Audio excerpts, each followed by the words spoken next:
ओम नमः शिवाय। शिवलिंग की स्थापना, उसके लक्षण और पूजन विधि का वर्णन तथा शिव पद की प्राप्ति कराने वाले सत्कर्मों का विवेचन।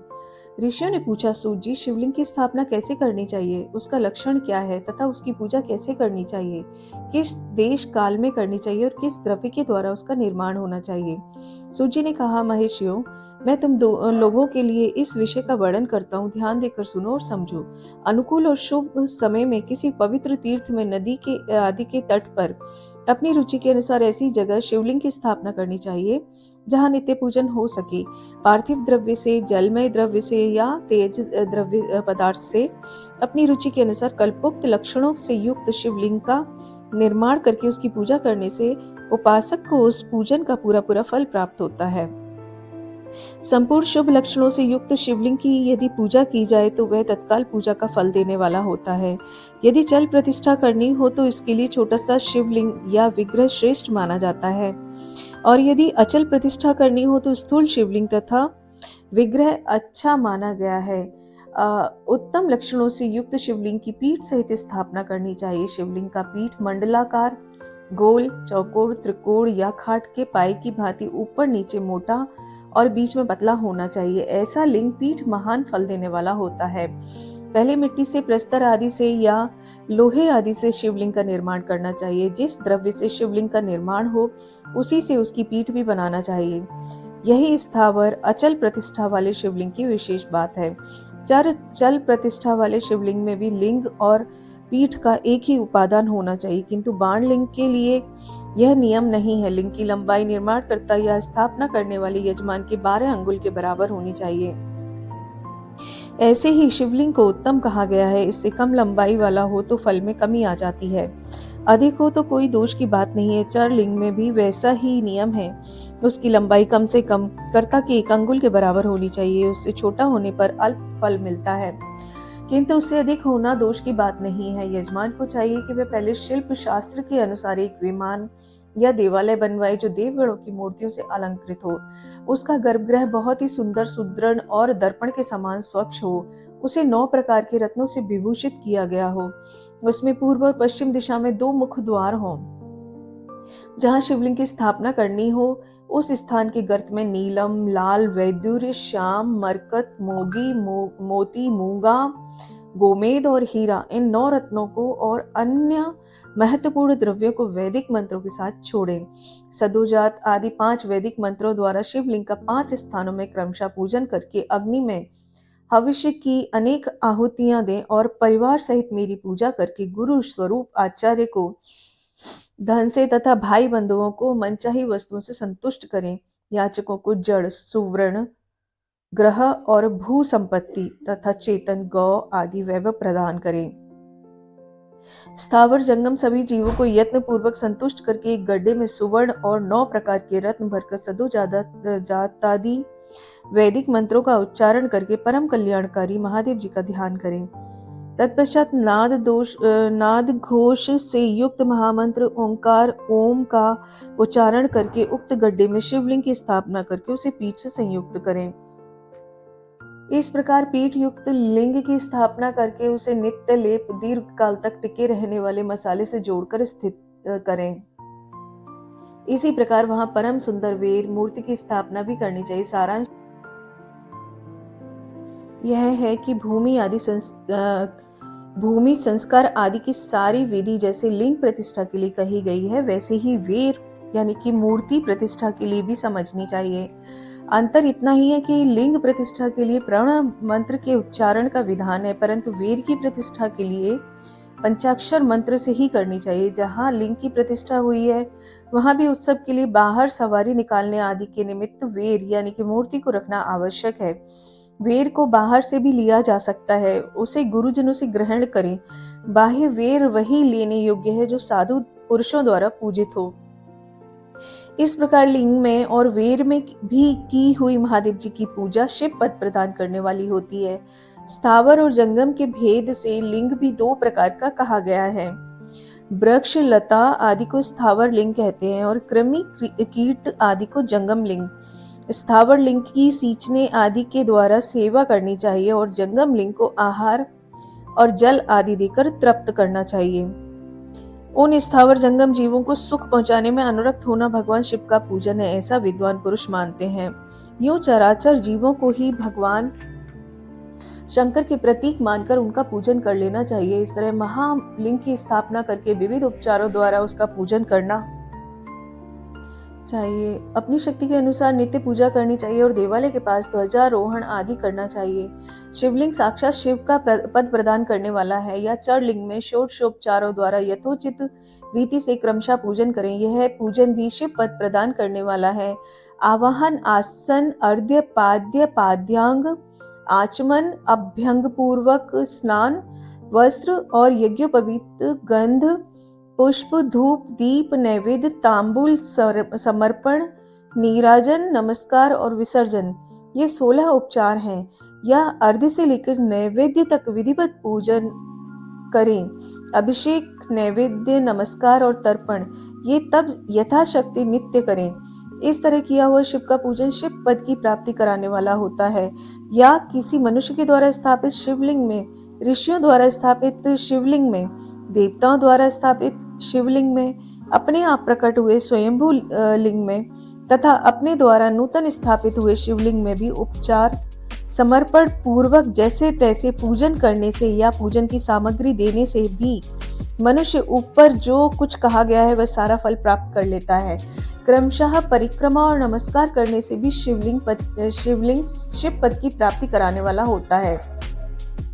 यदि नियम पूर्वक शिवलिंग का दर्शन मात्र कर लिया जाए तो वह भी कल्याणप्रद होता है। मिट्टी, आटा, गाय के गोबर, फूल, कनेर, पुष्प, फल, गुड़, मक्खन, भस्म और अन्न से भी अपनी रुचि के अनुसार शिवलिंग बनाकर तदनुसार उसका पूजन करें। या प्रतिदिन 10,000 प्रणव मंत्र का जप करें या दोनों संध्याओं के समय 1-1 सहस्त्र प्रणव का जप किया करें। यह क्रम भी शिव पद की प्राप्ति कराने वाला है, ऐसा जानना चाहिए। जप काल में मकारांत प्रणव का उच्चारण मन की शुद्धि करने वाला होता है। समाधि में मानसिक जप का विधान है तथा अन्य सब समय भी उपांशु जप ही करना चाहिए। नाद और बिंदु से युक्त ओंकार के उच्चारण को विद्वान पुरुष समान प्रणव कहते हैं। यदि प्रतिदिन आदर पूर्वक 10,000 पंचाक्षर मंत्र का जाप किया जाए या दोनों संध्याओं के समय 1-1 सहस्त्र का ही जप किया जाए तो उसे शिव पद की प्राप्ति कराने वाला समझना चाहिए। ब्राह्मणों के लिए आदि में प्रणव से युक्त पंचाक्षर मंत्र अच्छा बताया गया है। कलश से किया हुआ स्नान, मंत्र की दीक्षा, मातृकाओं का न्यास, सत्य से पवित्र अंतःकरण वाला ब्राह्मण तथा ज्ञानी गुरु, इन सबको उत्तम माना गया है। द्विजों के लिए नमः शिवाय के उच्चारण का विधान है। द्विजेतरों के लिए अंत में नमः पद का प्रयोग की विधि है, अर्थात वे शिवाय नमः इस मंत्र का उच्चारण करें। स्त्रियों के लिए भी कहीं कहीं विधि पूर्वक नमोन्त उच्चारण का ही विधान है, अर्थात वे भी शिवाय नमः का ही जाप करें।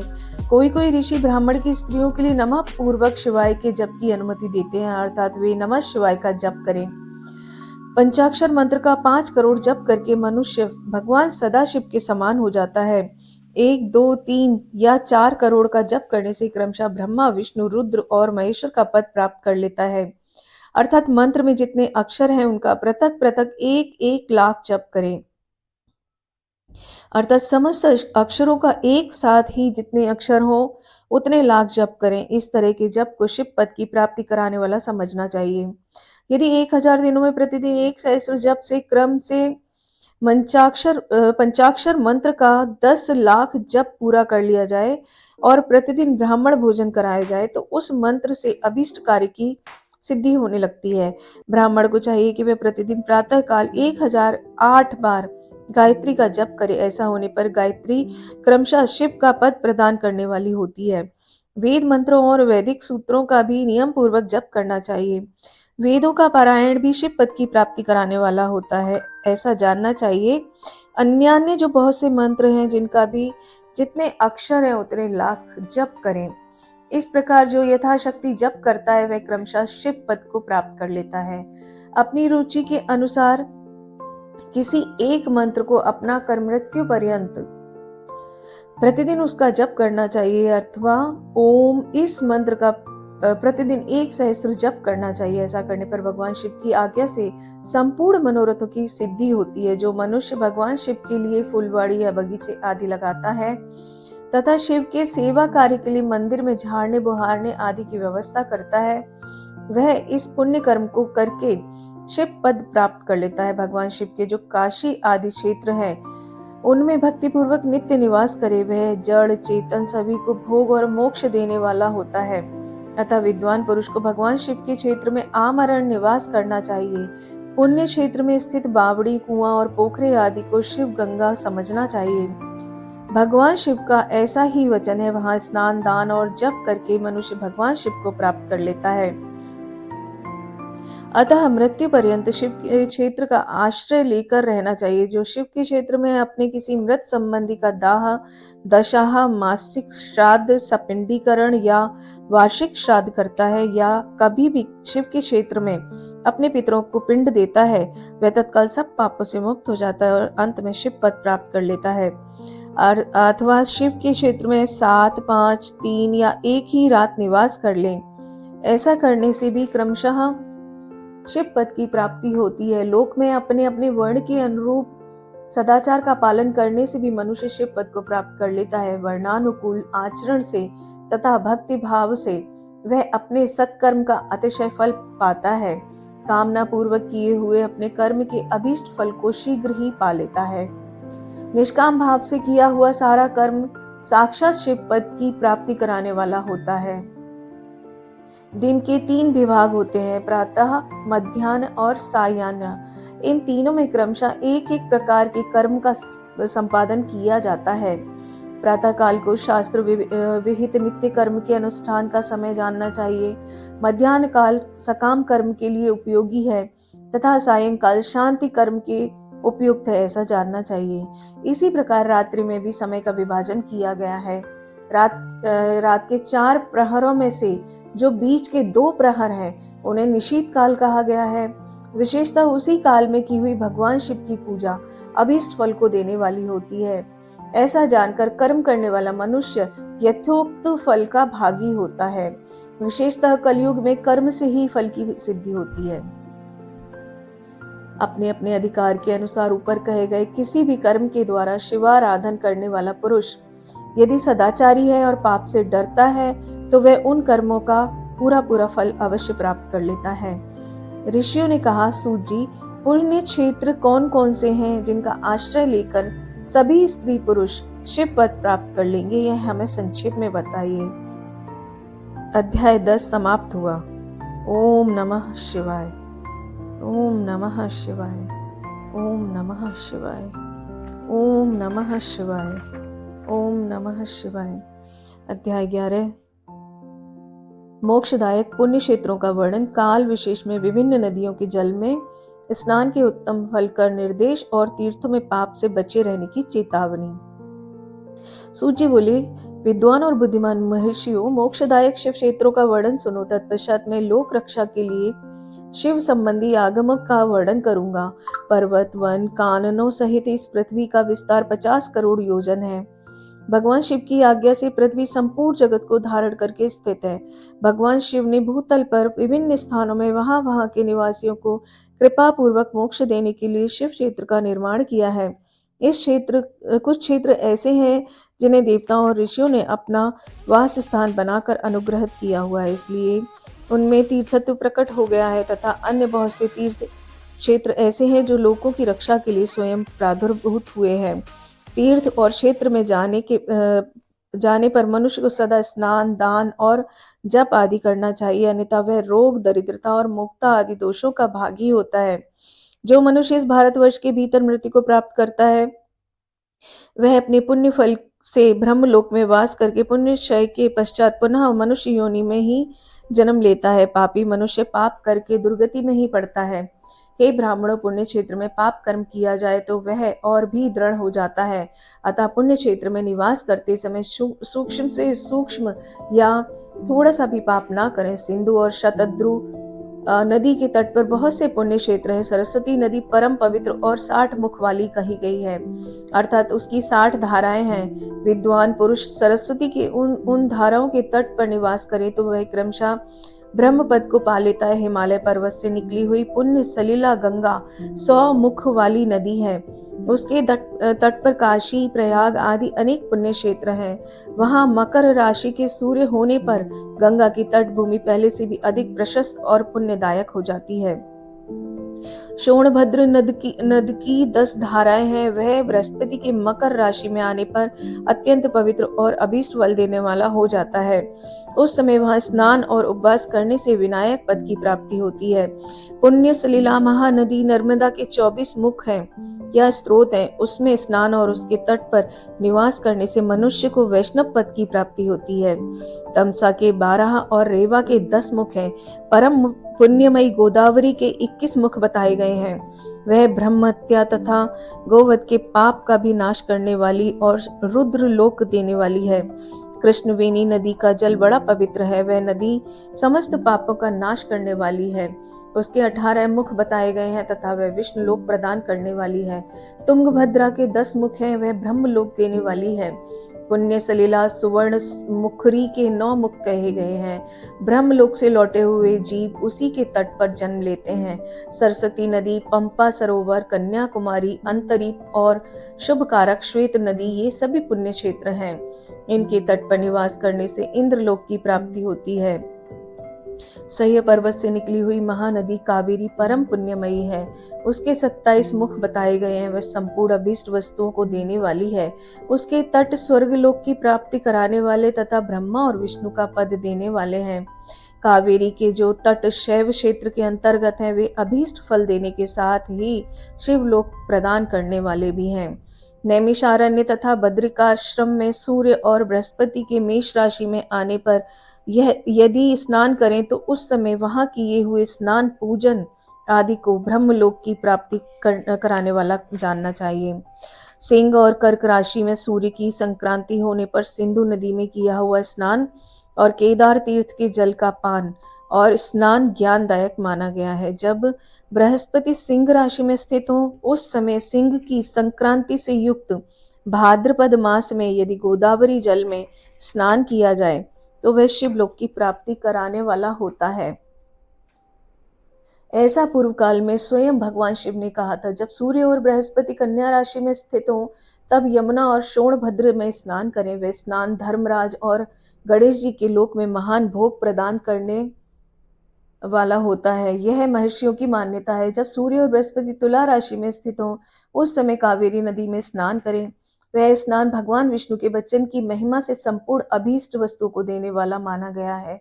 यह जब सूर्य और बृहस्पति वृश्चिक राशि पर आ जाए तब मार्गशीर्ष के महीने में नर्मदा में स्नान करने से श्री विष्णु लोक की प्राप्ति हो सकती है। सूर्य और बृहस्पति के धन राशि में स्थित होने पर सुवर्ण मुखरी नदी में किया हुआ स्नान शिवलोक प्रदान करने वाला होता है।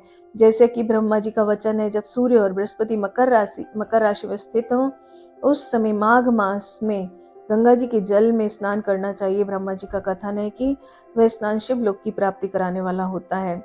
शिवलोक के पश्चात ब्रह्मा और विष्णु के स्थानों में सुख भोगने पर अंत में मनुष्य को ज्ञान की प्राप्ति हो जाती है।